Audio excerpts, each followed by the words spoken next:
Naval forces of other countries expect to get closer. And we have ordered all these countries that if their armed forces enter this area, they will pay more attention to the strait. They will deal with the region with more complicated problems, and the solution to the problem of the Strait of Hormuz will also be more complicated. In our opinion, the Strait of Hormuz is not completely closed. It is closed only to our enemies. It is natural that we are in a war situation. The region is a war zone. There is no reason for us to allow our enemies' ships to cross, and they are united.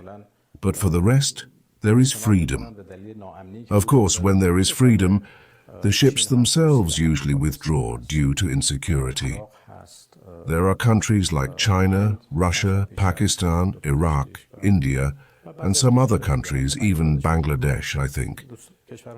These are the countries that have talked to us, and this cohesion has been achieved.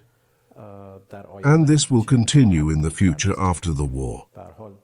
Anyway, the Strait of Hormuz is located in our internal waters, and generally, if we want to count the international waters here, the reality is that it is located in the territorial waters of Iran and Oman. Our point is that we are not looking for war.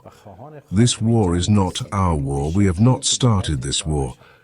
And we are asking for the end of the war, but in such a way that it will not happen again.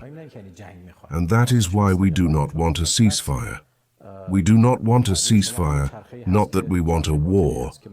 We do not want a ceasefire because a ceasefire, according to your interpretation, is the false wheel that can create these tensions again. We are asking for the end of the war, with our own conditions, of course, and in such a way that this war does not happen again, and our enemies learn a lesson that they no longer even have the desire to attack Iran. And secondly, that the losses of the people of Iran will be incurred. In my opinion, this war has revealed many facts. Perhaps one of the most important facts that was revealed was that the US bases in the region, which were supposed to ensure the security of the countries of the region, were not only unable to do this, but even turned into anti-security agents for these countries. That is, if these bases did not exist, these countries would not have been threatened at all. If there are any threats now, if they are being hit, it is because of the existence of these bases. The priority for the US is the Zionist regime.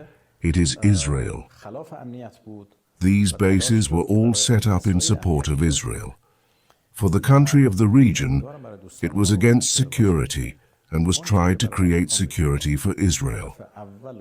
I hope that this has been made clear to our friends that the first and foremost goal for the US is the Zionist regime and its security. And in this way, it will sacrifice all others. They have ambitious goals to expand their so-called hegemony in the region. And we have seen that the talks between Israel and Iran, which includes a large part of the Arabian Peninsula, Iraq, Jordan, and many other parts, have not been successful. The US bases in the region, although they said that they would not use them against Iran, they have been used. Services have been provided to the US forces. They have been used outside the bases. They have been used in the airspace. And this is not something that we should all pray for. They themselves are confessing to different things. When they said that 3 F-15 aircraft of the US were surrounded in Kuwait, for whatever reason it was a mistake. It was their own fire, whatever it was, it did not matter.